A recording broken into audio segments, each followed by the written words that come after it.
For me, if I'm good with someone, I'm good with someone. I'm not going to take them out for someone I'm not as good with just because they hit from a different side of the plate. That's just my perspective. I would like to have more lefties in there, but these are the guys that I rake with, so these are the guys I'm going to use, and I think you should do the same.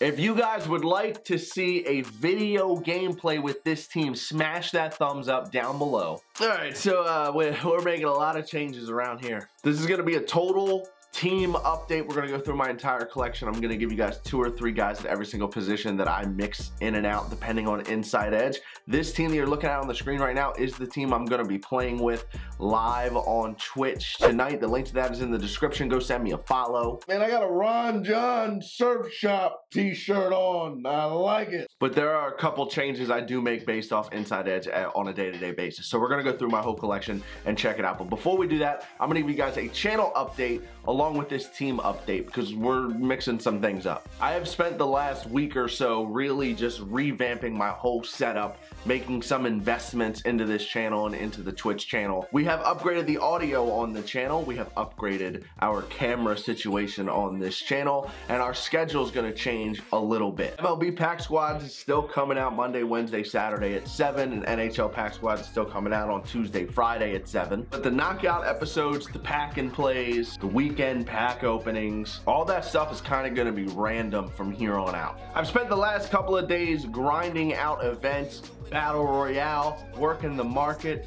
I had so many stubs that we got a couple of collections completed. First things first, we did pull Aaron Judge last week, so all we needed to finish the Yankees was Aroldis Chapman. That's going to get us the Diamond Curtis Granderson. We also went ahead, we purchased Chris Bryant, Anthony Rizzo, 2 guys that are going to help us finish the Chicago Cubs collection. We even went ahead and we grabbed Josh Donaldson so that we could finish the Toronto Blue Jays collection, and we got really far with our progression bar on our collection meter. We are making our way towards the 99 overall Vladimir Guerrero, but for now, the 93 Jake Arrieta that we're going to throw into our rotation. I loved this card last year. He was my favorite pitcher in the game by far, so I'm very excited to get my hands on this card once again. I've heard mixed reviews about it, but I know I'm going to like it because I love his gold card.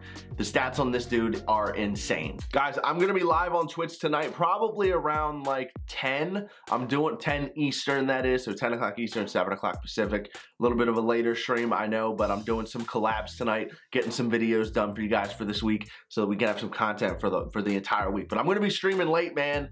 The wifey's down the beach with my niece. I had to stay home so I could work.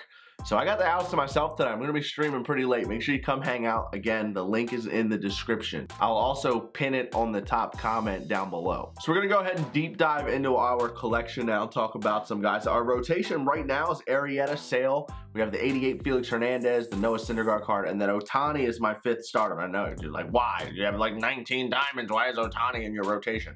Well, that's because I really do think this is but this may be the best card in the game. It's like having a created player. He throws 97, he has a 5-pitch mix, he has good break, throws hard, and he can swing it when his spot comes up in the lineup. Are you kidding me? I've pitched 5 games with Ohtani on this account. He has a 0.91 ERA, although he is 3-7.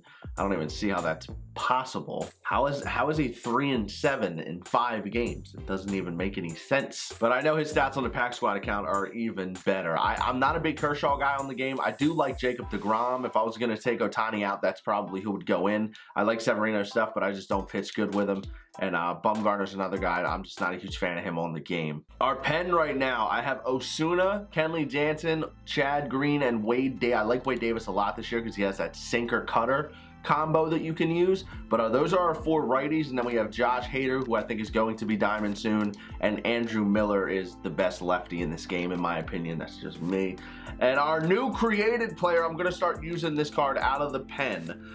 I'm gonna go ahead, we're gonna have a creative player in the bullpen, why not?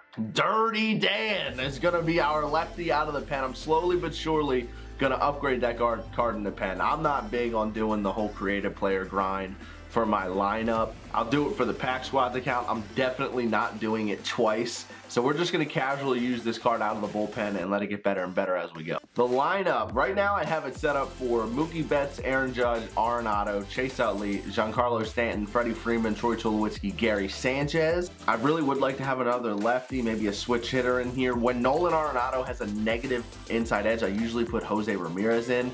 But let's do this position by position. Gary Sanchez, I know he's a gold. He probably should get a downgrade in the game. But until that happens, he's the best hitting catcher in this game by far. Another card I really like is the Wilson Contreras. I will take both of these gold catchers over any diamond catcher in the game. Fight me. At first base, this is another one very dependent upon inside edge. I usually play Freddie Freeman though. He has an inside edge boost against lefties pretty often, and he already smashes righties. So this card hits righties and lefties really well. He's one of the cheesiest cards in the game this year. I was a big Votto guy last year, and I like him this year. The Freddie Freeman card is just so good, I feel like I can't take him out. The only time I take Freeman out is when him and Votto don't have a good inside edge boost, but Goldschmidt does. Like today, he has plus 12. If Freeman was negative today, Goldschmidt would most likely be in the lineup. The only tough part about that is I would only have one lefty in my lineup. But I've had this conversation with people in the comments before because I usually do have a pretty righty dominant lineup. I don't care too much about having a lot of diversity in my lineup. I understand the positives of having a good righty lefty mix in my lineup, but for me, if I'm good with someone, I'm good with someone. I'm not going to take them out for someone I'm not as good with just because they hit from a different side of the plate. That's just my perspective. I would like to have more lefties in there, but these are the guys that I rake with, so these are the guys I'm going to use, and I think you should do the same. Second base, this one's easy for me. It's the only player arc I grinded, so I'm definitely going to be using him as the Chase Utley card. I think this card's just kind of the Robinson Cano on steroids. The Cano card probably definitely plays a little bit better defense at second base, but this Chase Utley card's really, really good. The gold Chase Utley card that you have to grind, the 83, this card's really, really good. So you know this card's good. I haven't used it very much.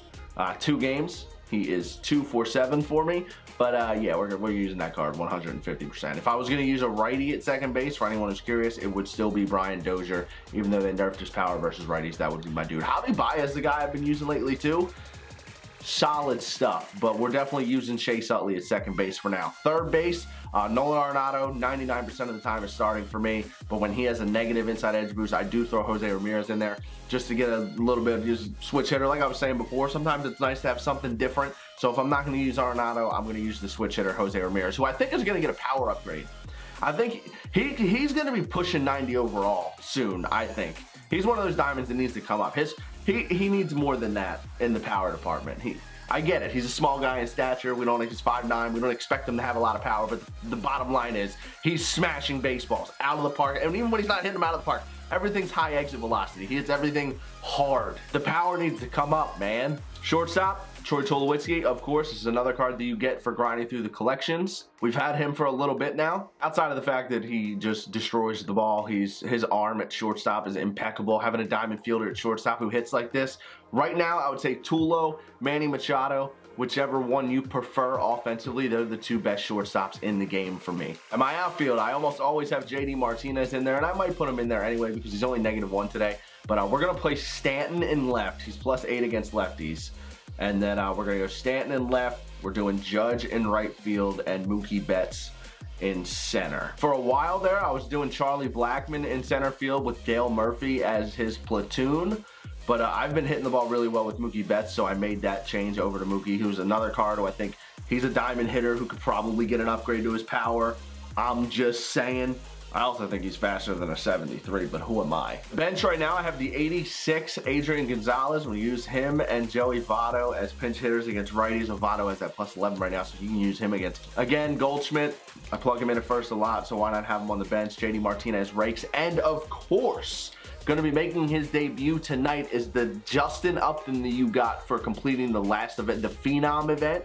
117, 113 against lefties. He's going to be on my bench as a pinch hitter for those old southpaws to come out of the bullpen. If we can get something like 1,000 likes, I'll go ahead and do a gameplay video with this team tomorrow. Yes, that's right. Pack squads, and a main squad in the same day. So that's my team, man. I hope you guys enjoyed. What are you guys doing? What's working for you? Let me know down below. Are you using a lot of the same people? Is there somebody maybe I'm overlooking that I need to try again or try for the first time? Who knows? It's quite simple though. Just let me know down below. If you guys enjoyed, hit that thumbs up on your way out. Subscribe if you are new. It's called knockout. If you go over, you have to get downgraded. You must go down. That's the point. So, since that was the most popular comment on the last video, I am going to do that exact move with the squad. We'll upgrade Brad Miller to a silver. We'll throw Bronze Bartolo on the team, and we're going to keep Freddie Freeman and Joey Gallo in the lineup. From this moment forward, we cannot use upgrades to cancel out downgrades anymore. Bartolo! Going in for Cole. Took the L in the last episode. Now at shortstop, we are going to upgrade from bronze to silver.